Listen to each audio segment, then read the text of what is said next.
Good morning, everyone. Good morning. My name is Marlene Berman, and I am a faculty member in the psychology department at Carnegie Mellon University.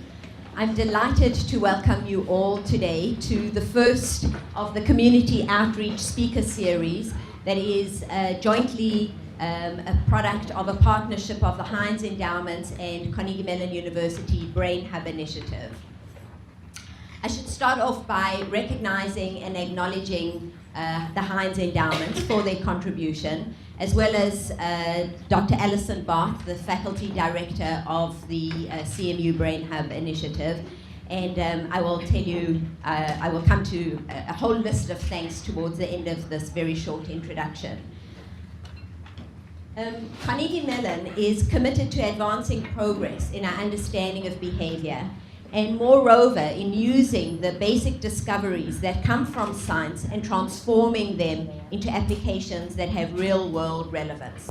And in particular, we are here today to understand how we can utilize the findings from cognitive science, behavioral science, brain research to inform education and progress in society more generally.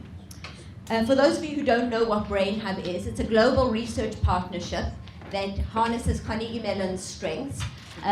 It comprises many different colleges at the university in the different colors here, and works in partnership with global partners, the Indian Institute of Science, University of Oxford, and also our good neighbors, the University of Pittsburgh.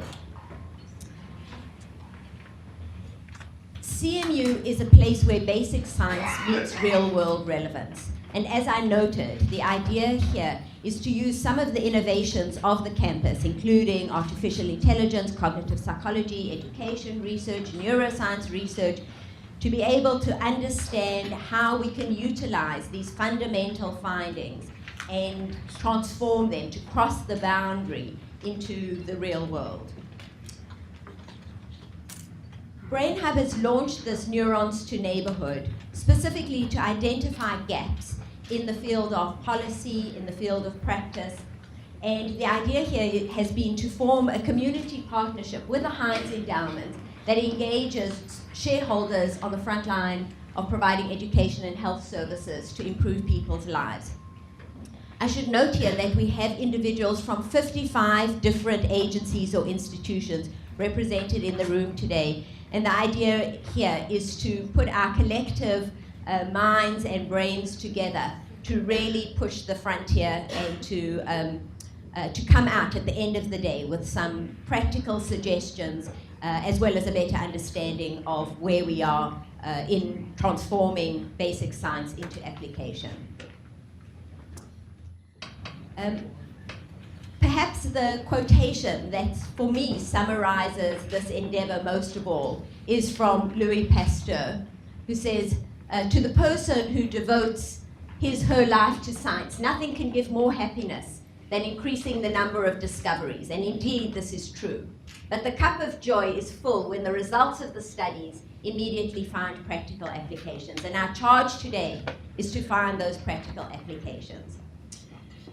Before I kick off the day, let me recognize the enormous work that's been done in making sure that everything goes smoothly today. The end-to-end, which is the Neurons to Neighborhood planning team, includes Michelle Figlar from the Heinz Foundation, and she will make a few introductory comments after me.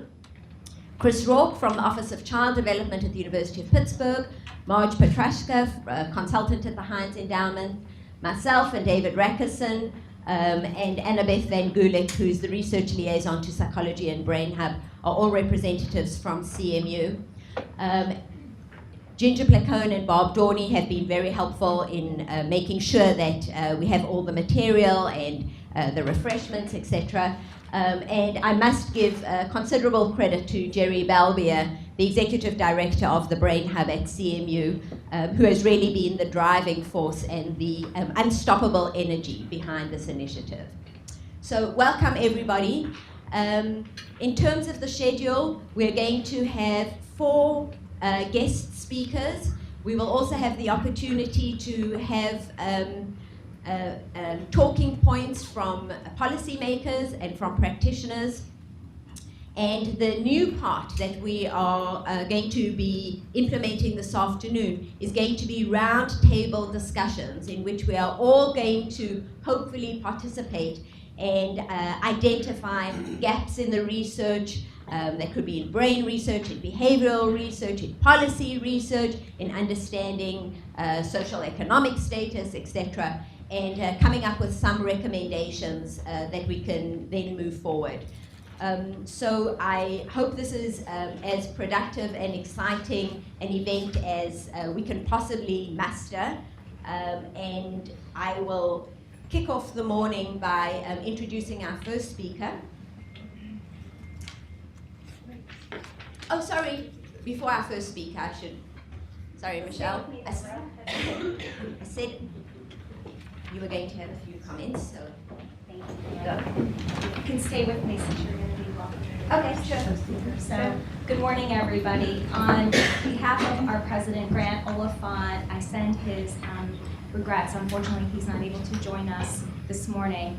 We are really excited about this event, and I want to thank all of you for being here today. So much like the first Neurons to Neighborhoods conference hosted and designed by Mrs. Heinz, what was that, Marge, over 10 years ago now, right? And we'll see where she's here somewhere. It really transformed the field of early childhood education. Pioneers in the field, many of you in attendance, including Marge and Greg Bears here, and Kristen Burns and Lisa Kuzma, is really, and myself as an early childhood educator at the time. We now had the research to finally prove why there should be a private and public funding for early childhood education. Since that first conference, which was groundbreaking all those years ago, the brain research has continued to evolve. It hasn't stood still, right? And much of it is happening right here in our hometown of Pittsburgh, which we can be proud of. It's time again for us to be bold. It's time again for us who are in the field, whether we are in philanthropy, in government, in the classroom, or a mom. It's time for us again to link arms with fellow researchers and to take this research and put it into action. That's what's going to create even greater opportunities for our youngest citizens. Today, you're going to have the opportunity to hear from some of the best people in the country. It is such an honor to have them here with us today. But today, we are asking you to be active and to take what you hear and to begin to design new policies, new practices, and even challenge yourself to ask some new questions. That's why these convenings were brought together. This is the first of 4 really powerful opportunities to work with researchers and make brand new, bold policies. So on behalf of Grant, on behalf of the rest of the Heinz team and our board of directors, we really welcome you. We thank the BrainHub for all they've done to pull this together. So don't sit back and relax. Sit, be bold, and be ready for a new day. So thank you. Thanks.